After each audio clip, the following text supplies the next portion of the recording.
Buenas noches, mi nombre es Carlos Carrasco.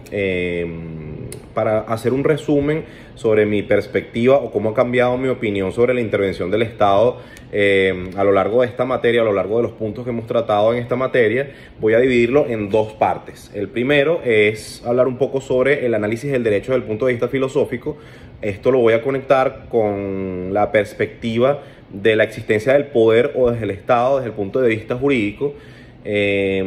Allí voy a hilar un poquito lo referido a las nociones filosóficas que tratan al Estado o al poder, las dos, y finalmente lo voy a conectar con el motivo central de la clase, que es el de la intervención del Estado y cómo esto viene afectado por lo que ya yo venía hablando, ¿no? Entonces, en principio, nosotros recordamos que el derecho, desde el punto de vista filosófico, hay dos corrientes filosóficas que tratan de explicar el derecho como un concepto jurídico indeterminado, que son el naturalismo y el positivismo, ¿no? Y que el positivismo, a su vez, puede ser un positivismo ideológico, un formalismo jurídico o un positivismo conceptual, y que en sus corrientes más depuradas, el positivismo conceptual se parece mucho a los anteriores, solo que trabaja la perspectiva del Estado desde el punto de vista normativo, y el iusnaturalismo más depurado también se parece, solo que incluyen fórmulas que explican la existencia del Estado separado del derecho, o que explican la existencia del derecho con válvulas de escape que permitan su desaplicación cuando alguna autoridad divina o alguna norma de carácter moral impide la aplicación de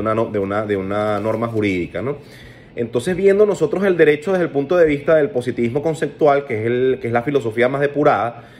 tenemos que el derecho es lo mismo que el Estado. O sea, no es que el Estado preexiste al derecho o que el Estado presupone al derecho o viceversa. Son lo mismo. Y al nosotros decir que el derecho es el Estado o que el Estado es el derecho, entonces podemos llegar a la conclusión, ya desde el punto de vista filosófico-sociológico, que el poder es el derecho es una manifestación del poder público en este caso. Y en ese sentido, por eso yo decía que iba a conectar el análisis de lo jurídico con el análisis sociológico, porque al nosotros decir que el derecho es el Estado, y que el derecho es la organización del Estado y que el Estado es una manifestación del poder, pues tenemos que entonces hablar de qué es el poder y cuáles son las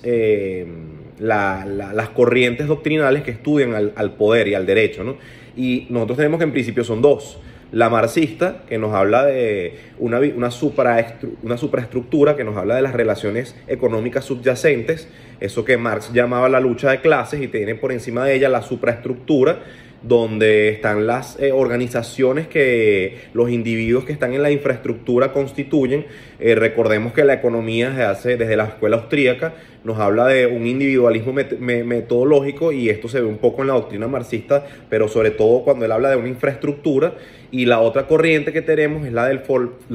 funcionalismo, que está la del funcionalismo clásico de Jenkins, y la del funcionalismo relativo, que es la de Parsons, ¿no? Y que el funcionalismo no habla de otra cosa que de 4 etapas o de 4 elementos de entrada y de salida de la sociedad, de cómo los individuos se integran a la sociedad, ¿no? Entonces tenemos que los individuos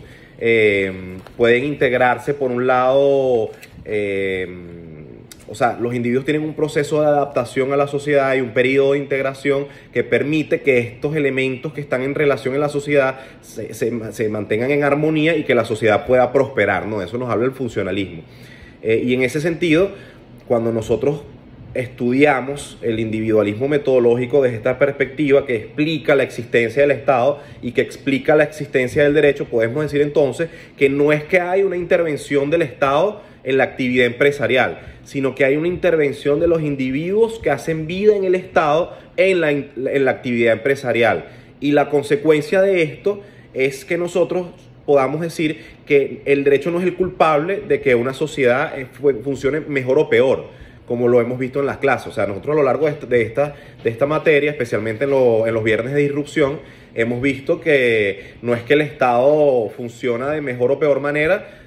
por culpa de las normas. Las normas no son la culpable de esto, independientemente de la doctrina, de la corriente doctrinal a la que nos adhiramos. El tema normativo es independiente del funcionamiento o de la intervención que los individuos que hacen vida en el Estado tienen. por lo cual nosotros podemos decir que si el Estado, por ejemplo el venezolano, no está funcionando de una manera correcta, la consecuencia de esto va a ser que nosotros podemos concluir que son los individuos que hacen vida en el Estado los responsables de que el Estado no esté funcionando. No es el derecho el culpable, porque el derecho, como nosotros vimos, por esto que hemos estudiado,